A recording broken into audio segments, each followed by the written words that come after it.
everybody. Welcome to the Resistance broadcast. I'm John. Thank you so much for joining us today. We have a great show for you because we have not a lot of news to talk about. There is not a lot of news to talk about. We are in this weird time just before a brand new Star Wars show or movie comes out where it's just before the marketing and everyone's just wondering what's going on. But there's always these little sprinkles about the upcoming movies. So we're going to have some fun talking about that Rey Skywalker movie. News dropped pretty much the morning after we recorded our last episode, where we predicted that Stephen Knight would be off the Rey project, and by the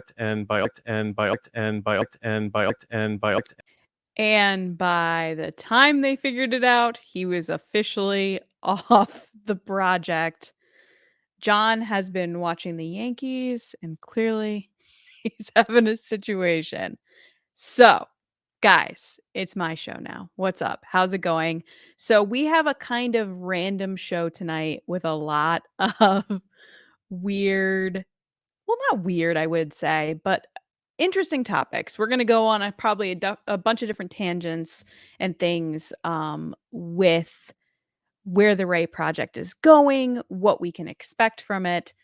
But before we do that, I'm going to say hi to some people in the chat. So, hello, everyone. How's it going? Happy Halloween. If you can't tell already, I am dressed as the wonderful, infamous Miss Rachel. Now, if you don't have a child that's like 4 or 5-ish or under, you probably have no idea who I am. But it is a very popular celebrity in the young child space. She's a YouTuber. She does great educational content, and this is like her outfit that she wears for every video, which is really awesome. We got our boy back. Welcome back. I'm back. The Yankees hit a home run or something, messed with your internet, but we're all good. Something happened, but yeah, we're back. Yeah. Sorry about that. So where did you leave off? I was just talking about how I miss Rachel, and if people don't have children under 4, they probably don't know who I am. Oh yeah. My Johnny was big into Miss Rachel. Daisy's not so much, but you do look just like her for our audio listeners. So hi, hello, right, yeah. Say open.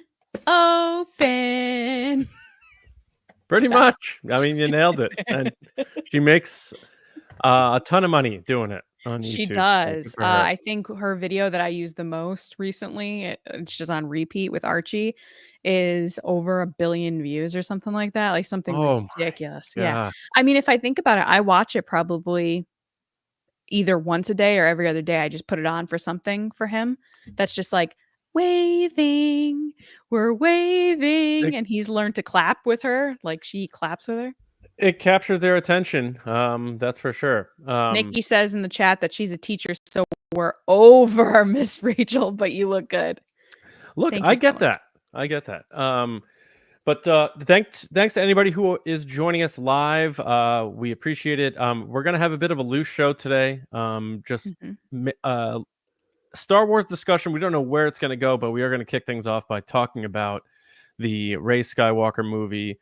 Obviously, a day or so after Daisy Ridley herself said that we should expect news imminently, reports started firing off from all the big, major, reputable trades saying that Stephen Knight is off the Rey Skywalker New Jedi Order, whatever you want to call it, movie. So we're going to get into that. But if you do have questions, we're going to do sort of a as they come, ask the Resistance if they're pertaining to the topic we're on at that moment. So, we do accept super chats, of course. We appreciate all that support, but we're not doing Ask the Resistance at the end. If we see a question and it fits to what we're talking about at that moment, we may fire it on the screen and chat about it here. But Lacey, let's get into this a little bit. You and I love playing detective, whether it was actually being a detective watching a Star Wars story like The Acolyte, or we went off on some wacky bananas tangents. We really did. We were like in front of the board with the red string. I was talking to you like in my car in parking lots, being like, I just thought of this thing and I had to call you. We were going bananas. We kept thinking we had it all figured out, and it was a little more simpler than we had planned. But way simpler. Nothing we said was accurate at all. We do love being detectives about the Mhm. productions of Star Wars movies. That's one of the more fun parts is wondering who's going to be in them, who's going to be making them, when are they filming, all that good stuff because we're excited about it. That's the root cause of why we do it. So Lacey, let's kick things off here and get into this. Josh Horowitz, very friendly with Daisy Ridley. She comes back on. She's talking about Magpie. He drops the classic, I have to ask you about Star Wars. And this is where we got a different Everybody take. says that, by the way. It's not like not original anymore. Everyone's like, "Well, I gotta." Yeah, I gotta ask you. Yeah, I gotta ask you. I would just start off the interview with, was Ray in love with Ben Solo? I would just start right there. And from I question one. mean, that would be a solid question that I think a lot of people want an answer to. Yeah. So that's how you get the clicks. And Mhm. then later you say, all right, I gotta ask you about this new movie you're doing. Magpie. Tell me about Magpie. But so she tells Josh, she may have seen something, there may be a date, and that news is imminent. Now, report came out immediately thereafter, about a day or so after, that Stephen Knight was out. Mhm. And immediately people are like, wow, she wasn't kidding. That's the news. And my brain immediately went, that's not the news. Because Daisy Mm. Ridley wouldn't be smiling on camera talking to And Josh someone Horowitz leaving, as yeah. though, yeah, as though that's good news or news is imminent. Like if That's someone just gets kinda fired off, mean, like, yeah. yeah, if someone gets fired off a project or they leave a project, you're not announcing that as the lead actor as this is imminent news we have for you. So that led me, Lacey, to they already have another writer in place, Mm. and Mhm. she already has some pages and she's actually looking at something and there may be a draft read coming up or something like that. What did you make of her statements? I know they're very general. She doesn't get to say much, but out of the gate, before we get started to speculating, what did you think of her slight elaboration on what's ahead? Well, I think it's very clear every time she goes on this podcast, she gives some type of information because she really likes Josh. I think he's willing to get kind of anything out of her, because she just feels so comfortable with him. So it's always an enjoyable thing to watch those or listen to those podcasts with him. Not just her, but like any celebrity, he's just very good at what he does. But her especially, like he always gets her to do these, like to answer these Star Wars questions or go in depth, and they always make news. So it's not surprising to me that everybody went nuts over this. But that being said, I I agree with you. I don't think she would be celebrating someone being done with the project, but I do think that there is an excitement of this is moving along. Something is happening. That's what I got from her energy was like, finally I can say like an actual answer, not a non-answer of like, "Oh yeah, it's working," That's or "Oh true. yeah, we're working on it." It's like, "No, stuff's coming. It's going to be announced soon." So, I look to the rest of the year and I'm like, Well, what does soon mean? Does she mean soon like by the end of the year? Does she mean Hmm. soon like celebration next year? What is soon in the spectrum of Ridley's time? And I can't help but think like I don't know if anything big is coming for Disney unless they're just going to randomly drop this, which look, we know Lucasfilm likes to do that. They'll be like, "Hey, here's a Tuesday. We got this new director for this project that's happening now." And everyone's like, oh, okay. All Yeah. right." The only thing I can think of is it coming around Skeleton Crew if they want to make an announcement, then it kind of blows up Skeleton Crew's spot. So I guess I just don't know what soon means in the relation of time. Yeah. And I see someone just put it in the chat. Kyle Baker. The word imminent is what stood out to me, and imminent Mhm. means any minute now we're gonna get news on this. Mhm. Um, so I think it will be ahead of Skeleton Crew, maybe to excite fans in the last quarter of the year here. Mhm. Maybe be in conjunction with a promo about Skeleton Crew. Mhm. But imminent sounds like she's confident that we are going to hear something soon, as opposed to what you were saying, which was a lot of I'm very excited, more emotional based answers. Now Yeah. she's saying, when's. She's saying, She also said she did read something where yes, she's previously seen in her something. Yeah. yeah, previously she had stated in red carpets and interviews and everything that like, "Oh, I haven't seen a script yet. I've just been told what it's about." And so on this interview, she was like, "I've been shown something. I've seen I've something." seen some. I might have seen something. I think she said. Yeah, which is Um, exciting. Who knows? It could be like a title slate. It could be what is the art look like? Is it episode 10? Like you just can't help but be like, just give it to us, Daisy. Like what is the news? But she's the point that she's not just kind of, yeah, it's happening is really big. yeah, and my mind constantly was on the news is about writer, maybe an update with Charmin Obaid-Chinoy from the director side of things. New Yeah. director, I don't know. But Yeah. now that I think about it, like he was just at New York Comic Con. He was apparently talking Star Wars again. What if the news is confirmation on a Boyega return? That could be the news too. I Um, would love that. I'm a yeah. huge Boyega guy girl. Um, I think their chemistry on screen, especially in TFA, which was a complete rewrite after Harrison Ford broke his ankle and hurt his back or whatever. Or no, JJ hurt his back. Harrison hurt his ankle. Yeah. Um, was completely added after the fact. It was like, "Oh, well, we need to make up time because Harrison's hurt." And it ended up being one of the highlights of the sequel trilogy was Rey and Finn's relationship, their Hmm. friendship. I would love to see them go on adventures together. And we got a glimpse of that, which is gonna sound kinda silly for me to say it this way, but in the Lego movie, the holiday movie, we did get a glimpse of them working together Him and training. training Yeah. and looking to be Jedi, and, that to me is such a cool thing, and I strongly believe that if the Rey movie does turn into episode 10, if it turns into more than not more in the sense of better, but more in the Skywalker saga timeline, if it becomes episode 10 and Finn's in it, I really hope that we're seeing them far enough down the road that he's already trained. I want Jedi Knight Finn. I If don't want it's trainee Padawan Finn. Yeah, if they're sticking with what Kathleen Kennedy said, which was 15 years later, then Yeah, he's yeah, going to be a fully realized Force user. yeah. Which that he is definitely the most interesting. Obviously, Ray, but out of those new trio, his character has the most intrigue post Episode 9. Poe's Poe, like Poe's ascended into and took over the Leia role. We know what his path is.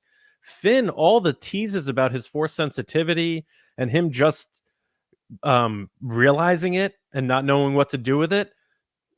I know people were upset that it didn't get fully explored in the sequel trilogy, but now there's the opportunity to see where he can take that in the future. So he, Mhm. aside from Ray, of course, because it's going to be her movie, I really think they can do a lot with Finn moving forward that isn't cookie cutter, you know, Jedi, edgy Jedi. Like they can really get creative with him and do something with that character, mixing the experiences Finn went through from, Empire, leaving First Order, becoming the big deal, and then becoming a rebel and a warrior and eventually a Jedi. There's a lot of things that that character can meld into to make this really unique future for him. So that could be the news. I Do think you? Andrew makes a good point in the chat that I wanted to bring up because I've been thinking the same thing that this could be a possibility, which is could they have brought in Sean Levy? Is that the announcement that could be imminent?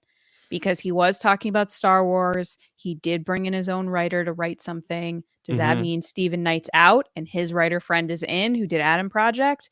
And then also, he's clearly been known to deliver on beloved characters from Stranger Things to Deadpool and stick with the excitement and nostalgia that we all love about those characters, but then still bring a heart and a new perspective to Yeah. those characters' stories. So, could he be the one that they're bringing in as like, hey, we need someone that knows what they're doing, that has delivered banger after banger, that's going to take this character to a new spot, and not only that, he's a director that people like. It's interesting. I mean, as of now, the only rumors we heard were about, not rumors, but reports were about the change in writer. We Mhm. haven't, even though we haven't heard anything about Charmin Obaid-Chinoy since June on this, which is 5 months Yeah. now. Yeah. There hasn't been any rumblings that she was let go or she left or anything like that. So I don't know if Sean Levy would come in like, But the reports were, with Sean that he was working on Star Wars, and that's why he said no to Avengers, which then brought in the Russos again. You're right. He said no, and then the other part of that rumor was he was bringing in the other writer from Adam Project to work on his Star Wars film.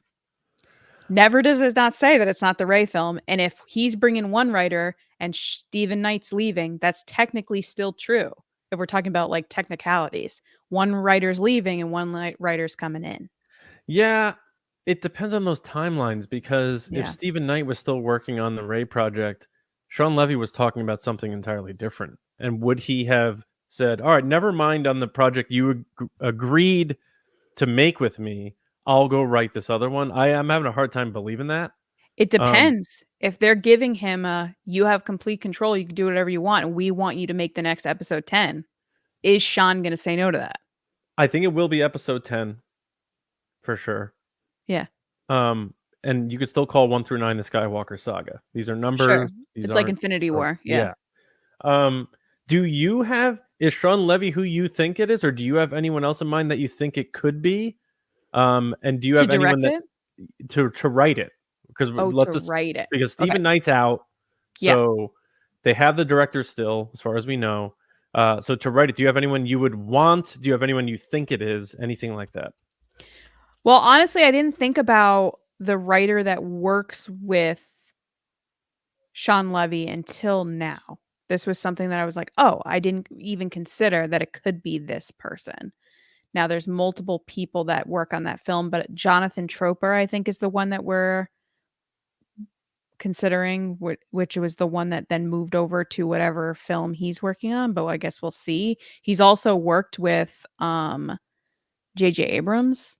A novel that was optioned by him is something that he once worked on. So I mean, he fits into the space of like the Star Wars, what people are working on. He does adventure stuff. It seems like Star Wars and just movies in general are always, who are we working with? It has to be someone that I know. And then they bring in their friends or their teams. Like we saw that with The Last Jedi, where Ryan brought in his typical team, then it switched hands, and then JJ Oh brought yeah, in his team. no doubt. So it could definitely be something like that. I've said this for many years now because I believe we had a discussion years ago about like what writers would we love to see take on Star Wars. And I know I had mentioned Taika as a writer director that I'd love to see, which not a great choice so far. But the other writer that I had mentioned was Christopher McQuarrie, who's done like Mission Impossibles with Tom Cruise. He did Top Gun Maverick. He, to me, has just delivered time and time again on these epic, fun, Edge of Tomorrow too. I love that movie, which are just like, Oh, I haven't seen that. it's so good, John. You have to see it. It's so Hmm. good. And they're talking about making another one. It's so good. The Edge of 2 days from now. I mean, You know how they maybe. name it, like the sequel naming and how I hear you. It was definitely one of those movies that I went into being like, ugh, let's see how this is. And I loved it. And it was so, so good. But yeah, he's just someone that I've always enjoyed his work. I think he just likes the process of filmmaking. He's like Tom Cruise's buddy. no doubt about that. Yeah, all his films are just so fun. And I think that for me has what has been missing from Star Wars lately is the fun of it. You're smiling from ear to ear. We're in a spaceship. We're blasting through space. We're going on this epic adventure to see creatures and fight bad guys and maybe find love along the way. And Christopher McQuarrie does a great job of all those things. I mean, look at Top Gun Maverick. I have nothing bad to say about that movie. Not one thing. It is Not many absolute people do. perfection. Yeah. Yeah. And it's because it has all those elements of like the heartfelt family dramas. Then you have the romantic love interest, the action adventure scenes. It's just fun. And it also has something that I know you've brought up numerous times about Star Wars as of lately, is it has humor. It Funny. has these beats that are comedic and funny and make you laugh out loud before it then hits you with the drama or hits you with the seriousness of the situation. And that is something that's definitely missing from Star Wars lately. Yeah, that's a good call. That could definitely be on the table. And you said worked with Daisy Ridley on Disney Ridley. That's pretty funny. Um, worked with Daisy on a movie. Am I? So you're getting them a little crossed because we did talk offline, like just kind of briefly on things that we thought were great. And one of the things that came up was Top Gun Maverick, which was my pick of like a perfect movie. And Yeah, then I also talked about how I enjoyed Twisters. And I said to you, I just really want a movie that's it. that is Yeah, fun and I have a good time when I leave it. yeah. And someone that came up on that list was Mark L. Smith, who's a writer, director, and producer who did Twisters. He helped with the screenplay, Hmm. and he also did The Marsh King's Daughter with Daisy Ridley. Yeah, the connections I think are pointing in the right direction because when she was talking to Horowitz, it sounded like she was excited for someone else. Like she had that smile, like she's very happy. That's why my mind also went to Boyega. But if it's Yeah. a writer, I went there too. Now my pick as a fan, of course, is Lawrence Kasdan. Why wouldn't Oh, it be? yeah. Yeah. Empire, Return of the Jedi, Force Awakens, Solo, and Raiders of the Lost Ark. Like the dude made smashers for Mhm. Lucasfilm. Mhm. So, but he said he would only ever come back for Han Solo. Hello. Um, so my pick, I did a little digging. I see you did as well. On my flight back from Disney World, I watched a Daisy Ridley picture, and Was that I the C one? I watched Young Woman in the Sea, and I thought Mhm. it was fantastic. Mhm. Talked about it on Nerdy and Nice, our other podcast. Please go follow that on your favorite podcast app or watch it on the YouTube channel. Thank you. Mhm. Mhm. But yeah, Young Woman in the Sea, and this guy who wrote it, Jeffrey Nathanson, has quite the resume, including working with Spielberg on Catch Me If You Can.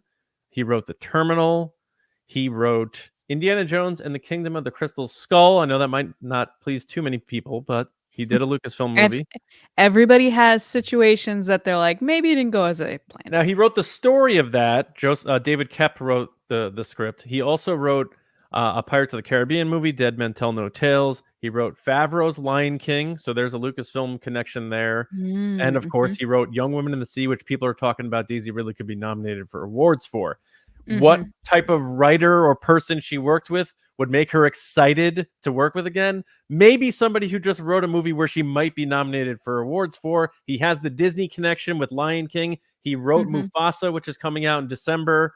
I'm eyeing Jeff Nathanson as the new writer of the Daisy Ridley New Jedi Order Rey Skywalker Episode 10 Star Wars movie.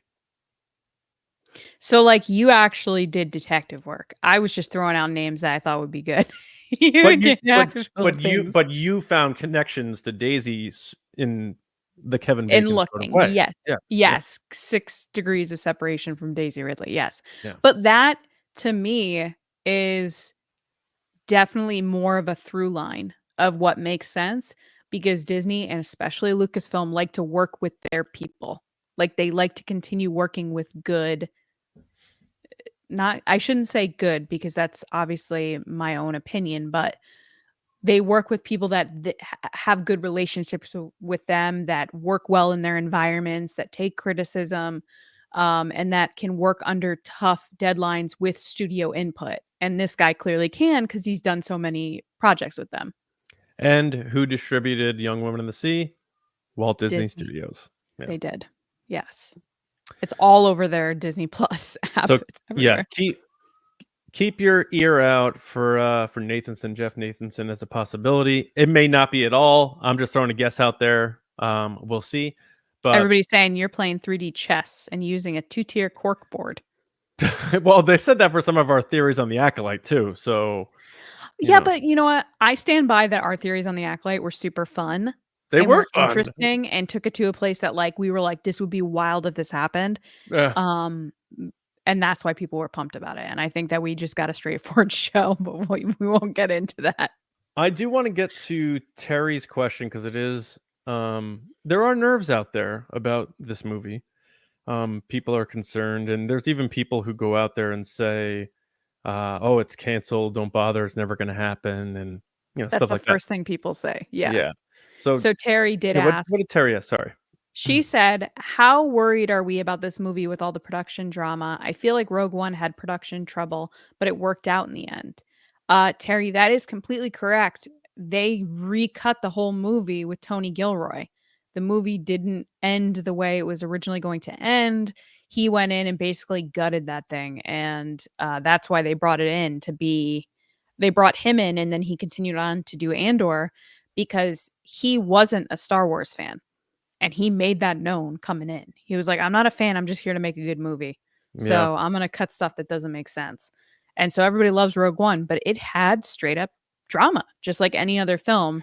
And I think people need to take it into consideration. And this isn't a criticism of you, Terry, at all. But I think people don't need to worry as much as they do sometimes, and myself included, because production issues happen all the time. Like this isn't no and this is coming from someone that does video production for a living and has been doing it for 15 years. No production that you ever do, any set shoots, any type of big production work never goes as planned. You're always on plan C when you're doing these things, not plan A. Yeah. Nothing is ever done smoothly. Something will go, whether it's the weather, you don't have the right equipment, you forgot to charge the battery, just the craziest stuff, and it always happens. I think that we are so not necessarily entitled, but given privy to a lot of information that happens on sets. There are a lot of people on set. So when people are hearing things, they're immediately going to tell others, like, "Oh, this happened. Did you hear this? Oh, it must be in so much trouble." When it might just be a normal way that things are going about. I think Solo kind of set everybody up to have this, like, "Oh no, what's happening?" But Yeah. that's just a normal thing for movies. Yeah. And Rogue One had a lot of issues during production, post production, and Terry, like you say, there's also pre production drama too. Yeah. Solo, great example there. Uh, Lacey brought it up before. Force Awakens, several writers, including George Harrison Lucas. Ford? George Harrison Ford George got Lucas. hurt. Yeah. George Lucas was not selected. His stories were not selected. So Mm-mm. no one could be upset if this stuff happens. I think Lacey, you're on point about our access to information and how blown up this stuff gets sometimes. But in fairness, Lucasfilm has, with the movie side of things, aside from The Last Jedi, a lot of shakeups for all their movies so far. Yes. Yep. Sorry. Also, Mandalorian and Grogu, if you don't count that it was going to be for Disney Plus and they're changing it to a movie. But all the other movies, writer changes, director changes, massive reshoots and cuts and changes and that sort of thing. And Mhm. I've loved all the movies they made so far. So I do believe, like I alluded to last week, I'm not sure how much longer Kathleen Kennedy is going to be in charge of Lucasfilm. I do think Daisy Ridley means a lot to her because they started together Yeah. with Star Wars. Mhm. The first movie Kathleen Kennedy puts out as the president of Lucasfilm, the launching pad for Daisy Ridley. There's going to be a bond there forever. JJ's a part of that too. Um, Having Daisy Ridley come back, Kathleen Kennedy, maybe she's on the back end now. She sees the horizon of retirement, maybe leaving Lucasfilm, going on to other things. She doesn't want to leave Rey and Daisy with a subpar output. She wants to put her stamp on this. She wants to capture the feeling people had with The Force Awakens. They are going to pay even extra closer focus and heart and attention and talent into this movie to make sure they get it right. For that reason, of course, she wants Mhm. to have her legacy. Also, it's still a young character that a lot of kids got into Star Wars through. She's all over Galaxy's Edge. They have the character walking around. Kids are still running up to Rey. They want to be around Rey. She's the future. You can't mess this up. I mean, she's And basically the Disney Star Wars princess for Galaxy's Edge. yes, and I know I said this about the Obi-Wan Kenobi series, but this is more important because the Obi-Wan Kenobi series is more of a curtain call. It was a return for Ewan McGregor to do it one more time. I know he's trying for two more. This is launching point. This is post original trilogy legacy stuff. This is more important for the future. The blank canvas is there, episode 10. they don't have to fit it into any other timeline or story or worry about anything Mhm. like that. They Mhm. have carte blanche to do what they want to do. Kathleen Kennedy in this position, I think, is in one of the strongest positions she's been in as president of Lucasfilm, because before it was, well, we got to bring in the old characters. We got to make sure we treat them this way. And now, how do we get that right? Then we have to introduce this new cast of characters. We got to land the plane of the legacy characters. Now it's, Mhm. you know who these characters are. We are going to take it and run with it. Let's put the biggest talent we have around this movie. So I think more changes are coming. I think more news is coming. But I think when we get news for this movie, it's going to be like, oh, okay, wow, they're doing it. They're going for this. They're doing that. They want to create buzz because this is the DNA through line from the original trilogy on. Yeah, it's what comes next. You gotta Yeah. do it right. Yep. 100%. Yep. So thank you, Terry, for Don't that worry, question. Terry. Yeah. It'll work out. Yeah, I think it'll work out fine. Um, Sooner Thrawn says in the chat that Iger's done in 2026. She's probably out then. Yeah, we've talked about that too. could What her be. timeline is compared to Bob, if Bob's gonna have someone in place before he leaves too. Could be. We will Um, see. Another thing I wanted to bring up, Lacey, is I think a lot of people are really hoping Hondo is going to roll up in this Skeleton Crew show. You know, Mhm. we're bringing all the pirates in. Like, we talked about how Maz Kanata could possibly be in the show. You predicted that. We made a connection to the spaceport to Maz, which Yep. Yep. maybe further lends credence to that rumor or theory or wish list, whatever you want to call it. But now a lot of people, since the show was announced, kept saying Hondo, Hondo, Hondo, and I see Darth Snips has a question about that. So if he does appear, Heather wants to know if we see Yeah. Hondo in live action in Skeleton Crew, will it be Jim Cummings, voiceover and doing the voice over an actor, or whoever's playing Hondo physically, their voice? What do you think about that, Lacey? I think with Zeb, they set up the precedent that it's going to be Jim Cummings' Oh, voice. that's a good call. Yep. Yep. And I wouldn't normally say that because I think a lot of times when you make that transition from like Ahsoka's a prime example, from animation to live action, they've been like, we're getting a brand new person. It's their take on it. It's fresh and different. It's still the same character, but it's obviously a new person. I think with Zeb, it was very much like clearly he's this otherworldly character that they couldn't have someone else do the voice. It's such an important part of who that character is. And I don't think you can replace the Jim Cummings as a voice in Star Wars. Yeah, I agree. I was thinking about at Smuggler's Run, they have the animatronic, and his voice is all over that ride, and It's so cool. it's Yeah. so distinct. And obviously, kids know him as Winnie the Pooh and Tigger and a ton of other voices. But Mhm. I wonder how they would do Hondo, because I think if he does appear in something like this, I think it's going to be a cameo. I don't think he's going to be a big part of whatever the show Yeah, is. I wouldn't think it would be like a serious guest spot. It would be more of a cameo. Yeah, so I'm thinking like something similar, but maybe a little better than Maz's cameo in The Last Jedi, where they find him and he gives them some information about a pirate he knows or Yeah. something Yeah. like Yeah. that. Yeah. In that instance, maybe you could use an animatronic Yeah. and do the voice with Jim Cummings, and it's like so Hondo right there. Or it could be a combo of an actor in an animatronic mask, which they've done for other characters True, on Mandalorian. true, yeah. Yeah. Did they do that for Kale Gorian Shard? Organa. Yeah, Kale Organa. Yeah. So, I don't know. What They did. but how many days are we till Skeleton Crew at this point? It's a month?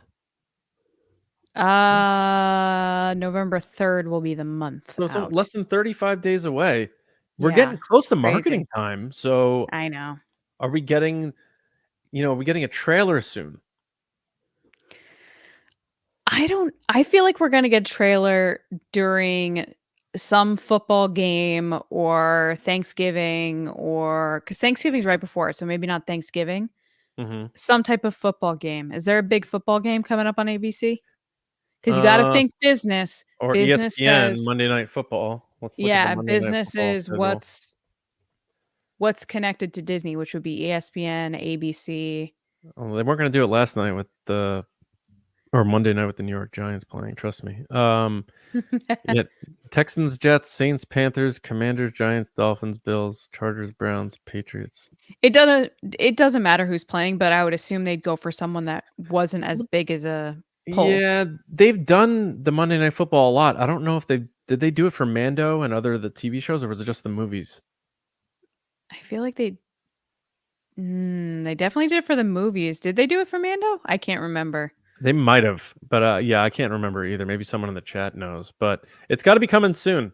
You know, we got the tease of the toys, and we're not sure when those are released yet. I don't think that information has been provided yet, which is crazy to me because Yeah, it's details not you know, supplied. Yeah. yeah, kids show, Christmas time. You want to like sell some toys. Like you put these toys out in July when the show is come and gone, and it's believed to be a limited series. Like, where's the buzz? You know? I think that they will do that, John. I just think they're being kind of silly in the sense that they're hiding all the details because it's going to be a bigger event. I think Disney's making it a big marketing push like they did for Mando Mondays. They had such a good draw of attention, impressions, and then money spend during Mando Mondays a couple years ago that they're chasing that event. And I know when I've had conversations with Hasbro before, they've said that, like, oh, yeah, we will never do a big event in a store before, which I believe was your question that you had me ask them, John. Yeah. Would they ever do a big event in the store like they did for Last Jedi or Force Awakens or whatever? And they said no, but we might do something like a Mando Monday again because there's no push for that. It's just they could just put it up on a website and then call it a day. They don't have to like go set up things. They don't have to spend money. It's just sad because you do go into Target and there's like nothing there. I know. Yeah. It's crazy. It's crazy. Yeah. We do have a super chat that just came in. We do have a super chat. So thank you so much, Kyle. I see you in the chat. What up, Kyle? What up, Kyle? Thank you, buddy. Kyle says, what do you think is the scariest moment in Star Wars? Hope you both have an awesome Halloween with your family. Thank you. You too, Kyle. John, what is your scariest moment in Star Wars? Oh man. I don't like jump scares. I don't like them. I don't like them when they're done cheaply in horror movies with like loud music sounds with it and stuff. Yeah. But no one's gonna say this, but I think when the Minoc shows up on the window and scares Leia, I jolt a little bit every time. It's supposed to do that, yeah. Yeah, It's in supposed to Empire. scare you a little bit. I know everyone's gonna say Darth Vader in the hallway, but I mean, I that jump a little. is scary. I'm gonna say probably even scarier is the people standing on the balcony in Hosnian Prime that are about to die, that are watching this red light come towards them, knowing what's about to happen. Like, nothing's more terrifying than that. Like, oh, this is it. Yeah. Like Jin and Cassian on the beach. Like, it's supposed to be this lovely moment between them where they're finally accepting their fate. Like, that's terrifying. So you're saying terrifying from the perspective of the characters? Yes, terrifying as in, like, there's nothing they can do from it. Like, Yeah. you can't control, and that's a big thing for me if we're getting real serious right now. But do you have any Star Being Wars watching? Like where you're watching and you're like, oh, that was watching, probably. I mean, growing up when I was little, the scary thing was when they dropped people in the Rancor pit and you couldn't see it. Because once you see it, you're like, oh, this thing's so cute. It's not that bad. But when they're dropping people in there and all you do is hear it and hear the screams and stuff, like, that's terrifying to me. Yeah. I think a scary part, I don't know if I'm still scared of it, is when Luke is looking for Vader on Cloud City after he kicks him down and he goes through like those tunnels. And he doesn't know where he is, and like the lights pop on, but then he hears the breathing and he still doesn't know where he is. That's like Michael Myers stuff. It Like is. when you can't see where the killer is and they zoom in on the actor to make you stressed out because you can't see the environment and stuff like that. Like Empire has like some cool, like Kirshner did a good job with that. And it's not like, oh, that was so scary, but it's like Again, it's the what's coming. Yeah. The ambiguity is like so And then he terrifying. just comes flying out of nowhere with the haymaker swing, and you're like, oh my God. Yeah. That is scary. Thank you, Kyle. Now I'm all creeped out. Kyle, Thank you. What are you being for Halloween, Kyle? Drop it in the chat. What are you being for? Did you ever did you dress up? Hopefully, I'm a happy Yankee fan. That's what I'm gonna be tomorrow. We'll see. Well, the score right now is 5-0. So It as of is? record, All yep. right. I was just about to check. Um, keep it As I going. refreshed, the little one popped up as they scored a run. Yeah, they just gotta keep If you going. type Pile it Yankees on. into Google, it will show you at the top what the Pile it score on. is. Pile it on. Keep going. Keep going. I hope you're a happy fan too, guys. I was chatting with John last night and I was like, I hope they win tonight because man, tomorrow's gonna be miserable. About Star Wars. And Don't it's take so my funny because John's watching live and I don't have sports on my TVs because it costs money. So I'm just like refreshing Google and refreshing Twitter and I'm sending John like all these clips being like, they just scored again. And John's like, yeah, I know, I'm watching it. I know.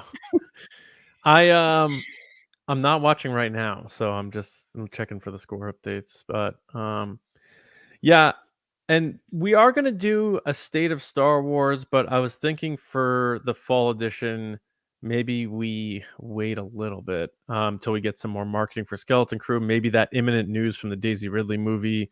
Then we'll have a better idea of the state of Star Wars because we'll I know think we more should of wait where we're like headed. Thanksgiving time because winter Yeah, still yeah, like falls December, January, February is like right winter. before our special show called The Galactic Goonies coming to the Mhm. TRB YouTube channel and our podcast feed on December 4th at 8:30 Yeah. p.m. East.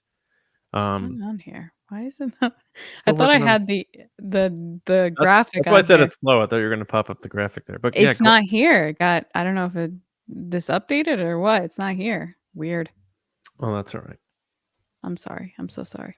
Oh wait, yes it is. What am I doing? Hold on. Hold up. I got you. So, I have audio listeners, you're going to want to check this out. I think it's one of our favorite designs. We had Brian Ward the Great do this for us, and it is a fun title. It's going to be a really good time. Bring the whole family. It is a family-friendly podcast talking about a family-friendly Star Wars show, and let's I'm have a good pumped for time. this shirt. I'm not gonna lie. I'm Very yeah, excited for this I shirt. am excited to wear this shirt. I think light orange makes my blue eyes pop, so I'm very excited for that. and away we go. No, but yeah, so we are at there he is. So there's the image again of Neil looking away to the future, to the horizon, never his mind on where he was, what he is he doing. But Bogdar there, was that what we called him? Bogdar? Ogdor. Bogdor. Frozen solid still. Forgot his homework I can't again. wait. I cannot wait to Yeah. see what this kid's all about. I'm really pumped. Imagine they cut him from the final cut. He's like Gene's guy. He just gets taken out immediately. Oh, I hope not. It'd be horrible. I'll tell you what, if they made a figure, if they made a black series of him, I'd buy it. I'd buy it too. I hope it's flocked, so it's a little fuzzy. And it comes with an empty backpack because he forgot his homework.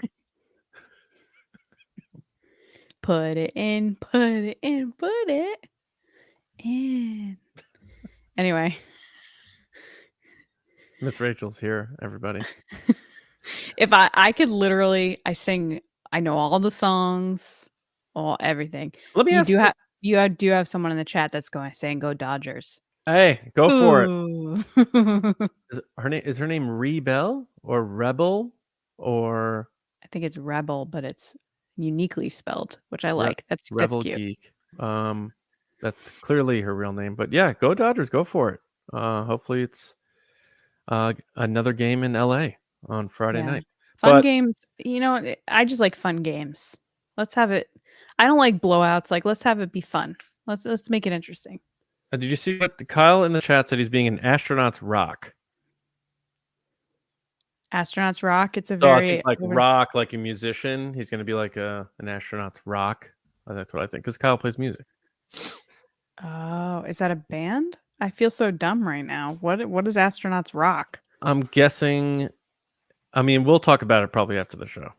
Astronauts start with A. Yes, they do.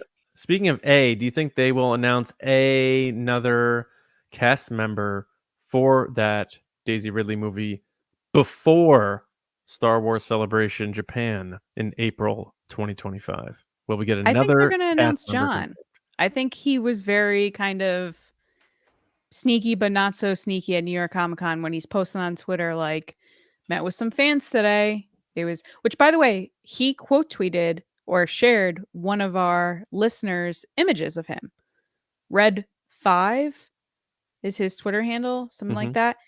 We've met him before at Celebration, and he met Boyega at New York Comic Con, and Boyega shared his clip saying, like, hey, Star Wars fans are awesome. So, Oh, in very a way, cool. we were kind of there a little That's bit. awesome. Yeah, we'll get back But to New York Comic Con. I was just so happy to see John talking about Star Wars in a positive way. I think he's had a very weird relationship with Star Wars and specifically Star Wars fans in a really tough time because anything he says gets twisted the wrong way. He's not someone to sit back and just like let it happen. He'll speak his mind and stand up for himself, which I appreciate. But to see him say that he had great experiences with fans is awesome. And I think that he's kind of saying like, okay, I'm back in this. I'd come back. Yeah, I feel like it's time. It's been a quick 5 years since the last one came out, so it's I gonna be. cannot believe that. Can we just for a second? It's been 5 years since The Rise of Skywalker came out. Yeah, and it's going to be probably 8 years before the next one comes out, so we're getting closer to that 10 years later that I was hoping for anyway. Yeah, Um, yeah. but I think him coming back, like I said before, is a big deal. I just wonder if that's something they save for Celebration. They know, that's one of those like home Bring him out. crowd things. You do it with a big ovation. Anyone in that room, even when people are in real life in person, they're not as nasty. And if you're going to Star Wars Mhm. Celebration, even if you hate the sequel trilogy, when that dude walks out on stage, I'm not saying you're going to be hooting and hollering, but you'll probably applaud and like be respectful and be nice. Like he's going to get a nice ovation the same way Daisy Ridley did when they announced her in London. So it'd I'll be be cool. hooting and hollering.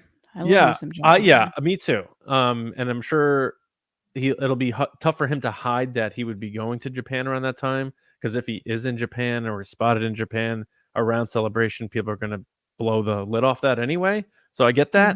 Mhm. He may want to cash in on some more autographs because we know Ewan McGregor's paying the mortgage at all these conventions with I all the mean, signatures. I'm wondering what they paid him for New York Comic Con, but he only came one day. Ewan McGregor's probably at least making 100 grand a weekend. I Amazing. think. Yeah, good for Amazing. him. It is I good for do him. have Hayden I'm too. staring at a Finn figure that I had signed years ago at AwesomeCon that has his signature and it says Finn. That is cool. It's the bloody helmet action figure. I made sure I went out and got Oh, that Force one Awakens specifically. action figure. Very nice. Yeah, I made sure I got that one. And I got a photo with him. He was so sweet. He smells amazing. So, in. I'm in. I'm rocking some Old Spice tonight myself. Oh, look at you sweating because the Yankees got to put on the good stuff. Doing all right. We're doing all right. Well, the other thing that came up, so again, right after we finished recording, there was this big report out of Puck News that The Mandalorian and Grogu finished filming. And since that time, there have been other reports. I think it was Bespin Bolton saying, no, they're filming through December. Yeah. But it might be reshoots, planned reshoots or something like that. The bottom line is Jon Favreau shot a Star Wars movie and it's probably almost done, and it probably had zero production problems whatsoever. And for that, you got to applaud because it's He's Jon good. Favreau. I've been saying this since the beginning. I know people were like, "Oh, really? A Mando movie? Like, I feel like they're just doing it to do it." It's like, no, you're getting a Jon Favreau movie, and this guy is a pro's pro. He's one of the best. He's one of the most successful. You never hear a bad thing about people working with him. If anything, you hear people gushing about him constantly about how trusting he is, how collaborative he is. I mean, say what you want about, Gina Carano and how she basically sabotaged herself in a sense with, doubling down and all that stuff. When Mhm. she when people liked her when she was first brought in, wasn't she was very nervous and stuff like that. And even with her, he's like, I look, loved her. I yeah. loved her. And he Yeah. like trusted her and he got the best out of her.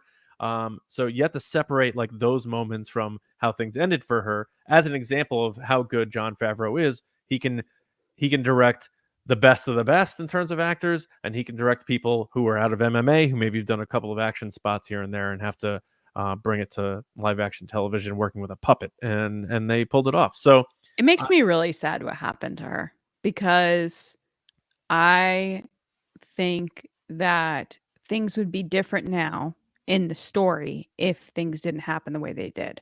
In the sense of they were doing the whole Rangers of the New Republic. Like we were about to get a show with Carson Teva and Bill Gina Burr, Carano, Bill Burr. They were setting that whole thing up. Like that would have been an epically awesome show.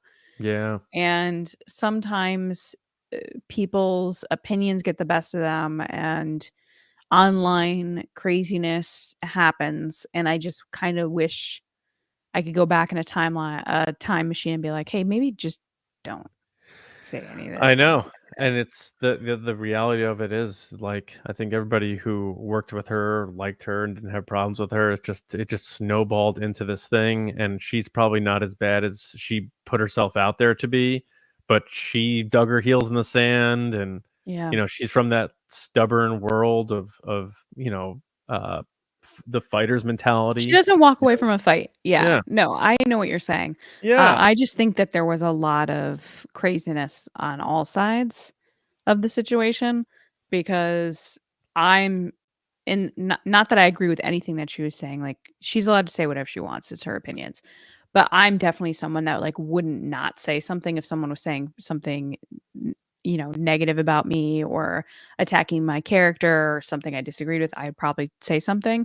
So I kind of understand that aspect of it, but man, we were going to get this awesome show. I saw a clip of Bill Burr the other day. Actually, John, I'm going to give you props here. I saw it on your Instagram reel of him talking about how he got into The Mandalorian and saying how it was a kind of a joke at first, and his wife was like, "If you don't like looking at him like you better take this job." And he said for years he's made fun of Star Wars fans, and I know this because I love Bill Burr. And he said it was one of the best experiences he's had in his entire career yeah, was being on The Mandalorian and being that character. And I still believe that he should have gotten an Emmy for that monologue he did. It was so good. That is very such good. a standout moment in that series. Easily top 5 moment for me in The Mandalorian. Yeah, I agree. It was I really good. think he would. I would be surprised if he wasn't in The Mandalorian and Grogu in some way. Yeah, I hope he is. I really Yeah, like him, so yeah, I hope he is. yeah. And I'm excited to hear more from that movie. We heard the rumor about the D23 Brazil possibility for Mandalorian and Grogu. Yeah. Um, and that's going to leak online if they don't put it out online. I wish they would just not be so secretive and just put stuff out. I get it showing the first time at an event, like you want the people there to see it. Sure. Maybe later that day put it out for everybody else. Like why Yeah, or put out a different version maybe. I just don't understand the concept, and this is coming from someone that worked on these shows of keeping something just to that show. You want people yeah, talking all weekend, and I know for a fact they want people talking all weekend. And if you're putting something out and then not showing anybody, then no one's talking about it. and I have a feeling they're going to save a big trailer for Celebration, and that will probably go public after it's Yeah. shown at Celebration. Yeah. Yeah. And I think Yeah. that's the one that they're going to be like, let's show them something they are not expecting to get the buzz like exploding out of Celebration. Where all these people are there, and it's in Japan. They're trying I to. cannot believe we're going to Japan, by the way. I know, and it's huge for Star Wars because they're still trying to capture and catch up to the Asian market the way all these other brands are. Like movies Yeah. like Venom make so much money overseas. And like you see the Rotten Tomatoes 20%, audience score Oh, 40%. that's such like a manga driven concept. Like that's Huh? very anime driven. The whole idea that like this other character is infecting this guy, and it's Sure, very but anime. and Transformers and like anything else seems to do well in these other Yeah. markets. And Star Wars was so late to the game, and they haven't really caught up to everything else. Going to a Celebration in Japan is going to be a really cool experience just for going to Japan alone. I cannot wait. I'm so hyped to go to Japan. This is a It still hasn't lifetime, really like, hit what me. Yeah. I know, and I made a whole Excel sheet of, like, when to get tickets for things and, like, when yeah, insane. It's absolutely crazy. But I think we're gonna understand what the next 10 years of Star Wars is gonna truly look like at Celebration Japan. I think we are gonna learn a lot. We may even learn about successors. I think that is the celebration where we're gonna get some big announcements because London, like they announced those 3 movies, but since then we haven't heard anything about them. So I look back on the London celebration like, man, we were so hyped. We just got 3 confirmed Yeah, movies. Mangold's doing it. Daisy's back. Tangled. Filoni's getting his own movie. Like everyone was so hyped, and nothing has come out of that since about those movies. We talked about the Ray movie. We're still trying to find out what it's about and who's writing it and all that stuff. I think I think they're going to go big with Celebration Japan because they aren't. Who knows when they're going to be back there again? They really need to make a buzz in that market, Mhm. and I think they're going to pull out all the stops. And I do hope people at home get to experience stuff after. Like, let us get the first look. I understand it. You know, people are paying to go there, but don't get the cell phone stuff online of the first big next Star Wars movie trailer in Mandalorian. Like, you got to get that to the people. I wish they would offer some type of digital pass for the show. That if you pay a certain pass, certain amount, like whatever it is, $30 a day, whatever it is, like whatever price tag, people have the opportunity to watch what they're showing. And that could be even that they cut off because they've done it before at Celebration. That if you're not in the main room, they cut the cameras for the other rooms. Like they can do that on the stream. I don't understand why they don't let those people that can't afford to go to Japan or don't aren't able to go to Japan to be able to watch everything digitally, to still be a part of the convention in a way that, they get to experience it with everybody else, but then it closes it off to people that can't afford things like that or that can't take off from work or have kids or whatever. It's not going to be easy for us to make it work. Like we're already planning now to make it work for us then. Doesn't it? Now that I think about that, like the DC fandom was that during the pandemic or something? Yeah, yeah, 2020, yeah. Like, I feel like that's the natural progression anyway. Like, look Yeah. at like smaller conventions, like David Probus, like his hometown convention is closing after all these years. And it's like that's such a bummer because these people it becomes a part of their tradition, their annual tradition and stuff like that. And I think a lot of these smaller conventions are going to start closing because people aren't going to things as much or they're picking and choosing carefully what they're They going to. have to. Everybody's on a budget now. Yeah, the economy Yeah. and also the way to access information digitally is not going anywhere, and if anything, it's only escalating fast. Yeah. So, I could see this being something on the table, maybe not this celebration, but when that 50th one rolls around, It used to be tickets. that they wouldn't do it. They would do it, but it had to be sponsored. So like Verizon did it years ago for Yeah, 2015. And yeah, then I know we witnessed them talking about it, certain individuals, that the reason they didn't do 2022 streaming was because they didn't have sponsor. a sponsor. Like they Mm. even had the capabilities of do it. They were like, "Hey, we could press this button and we could be streaming it right now to YouTube." How And much they were is it? like, We can do it. I'm sure the sponsorship is like 100 grand. Oh, I'm we sure roll up that's a the we sponsorship they're roll up with doing. a giant bag of pennies, and we're like, "We're in. TRB is in. TRB, Star Wars Celebration sponsored by the Resistance Broadcast." Could you imagine? Could you imagine if someone like Star Wars Theory did that? Because he always talks about how much money he has. Imagine if he was just like, I'm now sponsoring the stream. I don't know. That would be a good fan experience. Like, hey, I've made all this money off YouTube and I'm going to sponsor the ability for all the other fans to see these things. You think so? I think that would cause a lot of problems. I'm not saying for him. I'm just saying in general. I'm Oh, just saying in general. I'm saying if yeah. someone had that amount of money that they were willing to sponsor it so that other fans could watch, that would be the most epic fan Oh, experience. yeah, yeah. I mean, We live in a weird world where everything gets pirated and whatever. I'm surprised Yeah. people haven't figured out a way to do it already, like illegally. Um, Well, they have to be streaming it somewhere, I know, but which they aren't. That's the problem. mm, Like, it's not about like, "Hey, let's get the," it's that they, unless you're setting up the stream, it's not gonna, you can't share it anywhere. yeah, I guess. Well, anyway, But I w- hope it happens. yeah, Hope it happens. yeah, yep, me too, me too. The more people can get their eyeballs on this stuff, the better. Like, you gotta figure out new ways to reach people in this short attention span age. Having Harrison Ford in a silhouette with the hat on just doesn't cut it anymore. I think honestly, if I was a multimillionaire, I would pay for the stream for Star Wars fans. If I had the money, I'd just be Mhm. like, "This stream is sponsored by Lacey." All right, I think let's that'd do be it. super fun. We'll do it. Yeah, we'll do it someday. Maybe someday. Yeah. All right. That will take us toward the end of the show here. So we want to thank everybody for listening and watching and being a part of TRB. We want to know your picks. Who do you wish was writing the upcoming Rey Skywalker movie? We Uh, did have a comment on Instagram that I wanted to share from Laura Dawn 13, and she said that she wants it to be Ryan Johnson, which we didn't talk about.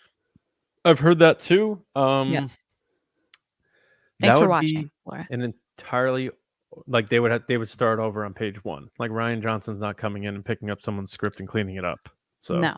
absolutely not. Yeah. No, yeah. I mean, he had one of the more from a director standpoint anyway, he had one of the more smoother Star Wars productions. But writing, I don't see that happening. But it's a noble pick. But yeah, let us know who you wish is writing it. Let us know who you think is writing it. Maybe those are two different things. And let us know when you think we're going to get that news because Daisy Ridley said it's imminent. So keep your eye on that and keep your eye with us because we'll be back with you next Thursday. We didn't want to do TRB on Halloween night. So we hope everyone has a wonderful Halloween. Of course, be safe, have fun, wear the Star Wars costumes. If you're wearing a Star Wars costume, tag us online at TRB Podcasts. We will share it. We'll have some fun with it, especially if it's a Star Wars costume, because there's a lot to pick from now. It used to be just like a few things, and now you could be like a billion different Star Wars characters. But yeah, we'll be back with you next Thursday for TRB Live. No Nerdy and Nice this coming Monday, but we'll be back the following week with that. And we want to thank everybody for supporting us, listening, watching. Spread the word, tell your friends, and let's keep packing the base week after week. A big special shout out to our Patreon generals and spice runners. If you'd like to sponsor the Resistance broadcast and support what we're doing here, head to patreon.com/TRB podcasts. Our tiers start at $5 per month, and it goes a long way to supporting what we do here, including the creation of new podcasts, additional content, attending events, covering events, and building what we're doing here at TRB. We couldn't do it without that support. So patreon.com/TRB podcasts. The Generals and Spice Runners, Carmelo, John Reese, Jetta Rosewater, Frank Grande, Nick Kratz, Chris Morales, Brian Smith, Danny, Mike Ramori, Brendan McLaughlin, Sneaky Zebra, Dave Hornack, Jolton Jedi DiMaggio, Colin Cormier, Stephen Garrow, and Sachi. And the Spice Runners, David Probus, Neil Shaw, Kendall Gellner, Andrew Staley, Jeremy Myers, and the Fort Worthian, and everyone who supports TRB in any way you do. Thank you all so much. Johnny Hoey for me, ex Blue Sky, and my movie podcast, Just Like the Movies. And like I said before, Nerdy and Nice with this one here, Miss Rachel, Miss Gilly. Lacey, where can people find you besides TRB, besides Nerdy and Nice, to talk about Christmas Hallmark movies and Oh Miss my gosh. Rachel and all the other Mhm. things? People can find me on social media at Lacey Gillerin, on TikTok at It's Lacey Gillerin. And of course, please share our shows, leave reviews, share it with a friend, post about it on social media, and tag us. We really appreciate it. And for our American friends that are listening, not that they're more important than anybody else, but just currently, please vote this week. Election day is on Tuesday. Vote, do your civic responsibility. No matter who you're voting for, please vote. It's important to be a part of making our country what it is. And I really appreciate that. And also remember to take breaks from the news and take breaks online and just breathe in and out. We're going to get through this. And go Yankees. And go Yankees. All right. Yeah. Have a wonderful evening, everybody. Be safe on this Devil's Night. And if you're listening to this on Halloween, again, have a happy, safe, and fun Halloween. Enjoy all the candies. And we'll see you next time right here on the Resistance broadcast. See you around, kids.